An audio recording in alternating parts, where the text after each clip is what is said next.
Okay, you're now recording. Melissa, Patty, Justin, and Manny. Take it away. Alrighty, well, Manny's away on a trip. He has to do a presentation, so we're going to have him on FaceTime, so he'll be here for his portion. I'm Melissa, Justin, Patty, and we did our agency visit on workability here on campus at Cal State Fullerton. It's a program to assist students with disabilities and stuff. So Patty will start off and kind of address the need in that.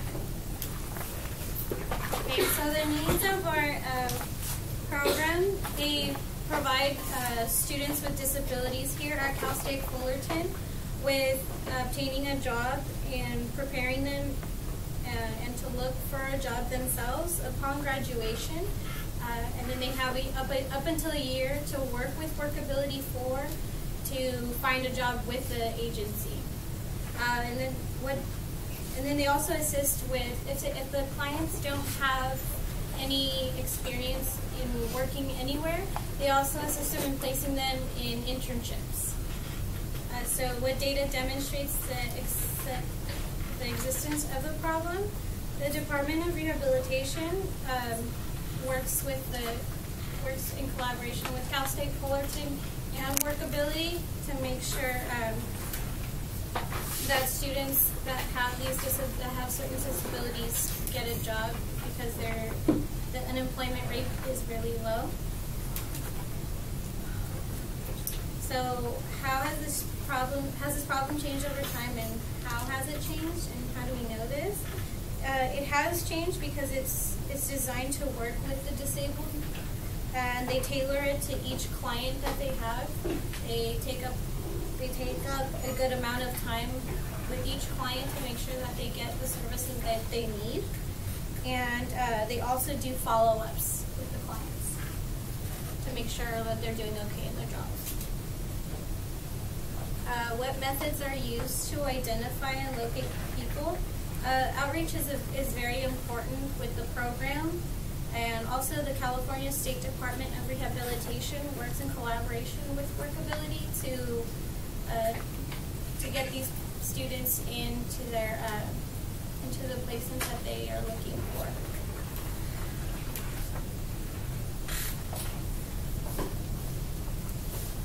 And you guys? Yeah. And I'll be talking about the process. Can you guys hear it? Can you turn it up? Yeah. This is as high as it goes. I'm trying to put it into the sound, but I didn't know that's what that's. Well, just have to make do. Go ahead. If you guys can't hear him, I'll read it for him. Can you try and speak up as loud as you can, Manny? Yes. So the data that they collect on personnel when they are hired by the Human Resources Hiring Manager along with the director, well, it collects the data, and basically what they do is they collect their resume. So what they're looking for is their past experience, the diversity of clients that they've worked with, along with experience working with disabled students. So that's really important to them. But they don't specifically collect like a certain type of data. They just take in their resume. And for evidence of the staff qualifications, they don't have anything besides collecting their resume. They do just, however, continually train with other workability programs to ensure that they get better in terms of their quality. These two next forms are the forms used for the volunteers, and I'll talk about them right now. You hit next again? Yes. And one more time. Okay. So, what information is collected by your volunteers? Basically, they want their resume and cover letter, same as staff. And the two sheets that I showed you are their performance evaluation forms that they also collect on volunteers. And they do this when the internship applies at the beginning of the semester usually, and then the forms are filled out at the end of the semester when the internship ends. And then, what training do staff and volunteers receive from the agency? In terms of training for staff, it's outside training and workshops run through DOR. And these are done at least twice a year, if not more, but none of them are usually done there. And then for interns, there's no specific training run by DOR. What happens is that they just have training for them, like on a daily basis in terms of like how do you do stuff or what to do in the office. And how often, like I said, it's staffed for at least twice a year, if not more. And at the end of it, at the end of each training, there's an evaluation done by the staff of the training.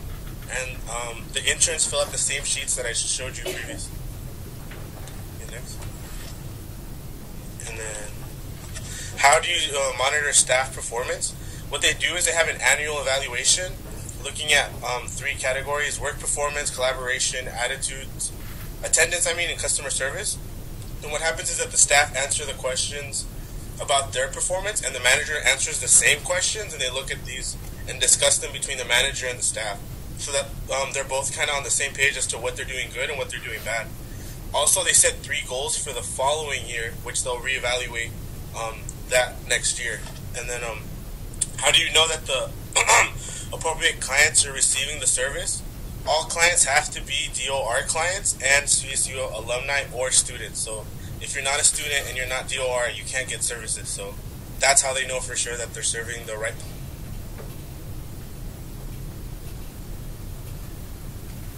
Supposedly doing are actually being conducted by the staff and are being done at a level and duration specified in your annual report. They don't have any specific way of saying this is how we measure it. Basically what they do is they look at case notes on each individual, and they compare their starting resume to the resume and cover letter to when they finally acquire a job site. So they do a side-by-side comparison of their resume when they start and when they end to see if they've gotten better or not. And for outcomes, what client outcomes do you measure and how often?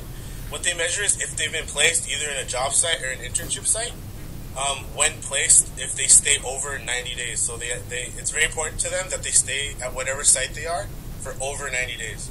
And they do this quarterly and whenever a client reports that they have a job. So if a client reports that they get a job, they'll record it, and then again, if it falls before the quarter, when the quarter hits, they'll do it again and record that. And then what instrument or methods do they use? Basically, she just said that they collect the email from the client. So they want the client to email them and say, oh, hey, I got a job, by the way. And then what standard do you consider a success? They want people to get placed in jobs for over 90 days. And then what data do you use to evaluate your program's overall effectiveness? And it's whether or not number of clients served that is set in the goals of the organization. And so she was kind of vague, but then she just gave us specific numbers, which I've included. So what they want, if they're going to be measured effective, they want 30 new intakes, 55 of them to receive some sort of training, 40 of those to be in some sort of job development, placement, and retention class. 7 will receive internships, so at least 7 are placed in an internship, 25 are placed in employment, and 21 placed with jobs for 90 days. So if they meet all of those criteria, then they've considered themselves effective. And then, for this question, do participants gain knowledge and understanding of their problem through the program, and how is this measured? Basically, it goes back to the resume comparison about whether or not the cover letter was better and improved, and also whether their interview skills are improved, and whether they get an increase in terms of job opportunities that are offered to them. And then, do participants change their behavior and or beliefs through the program, and how is this measured? She said yes. By realizing skills are important, by maturing and growing, but it felt like it was just kind of really big generalizations. There's no specific quantitative data that's used to measure it, but they feel that by being in the program, people grow from the program. Okay, so the efficiency, what methods do they use to determine whether the program operations are cost effective and compared to other? They said it's a unique program. But they do collaborate with other programs such as Cal State Long Beach, and they work to see what works for them, so they try to see if they can do the same to help their clients out as well. What are the benefits to the program to stakeholders other than the immediate clients and their families? Department of Rehabilitation is a huge, they benefit a lot from them because they get money based on how many of the people get jobs. And society also benefits because the tax money isn't used for the clients. What services offered by this program are done by volunteers, and how do they evaluate optimal use? They don't use volunteers. They are the job is mostly done by interns. They do job search, assist with presentations, projects, and events, and they also shadow the employees that work there on resume building so that they can get exposure to all of that.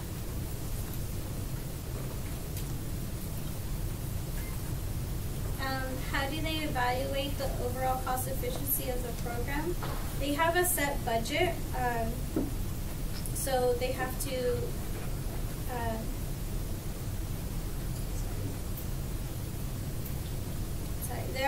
they have a set budget and they can't go over that certain budget. She didn't really go too much into it.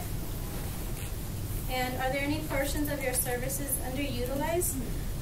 The person we interviewed said that she doesn't think so, that all the services must be provided to the clients because it is in their contract to do all that is required from them.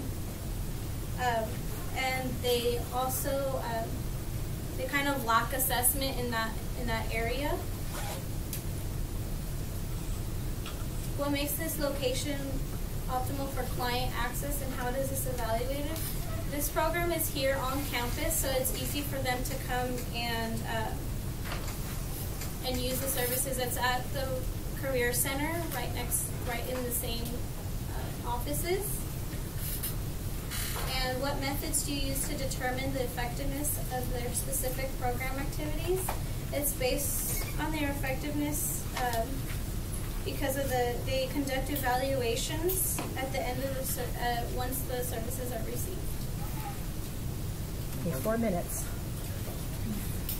As far as the strengths, for documentation, the fact that they have case notes and they'll have progress notes based on each individual client depending on how they interact with their therapist from DOR.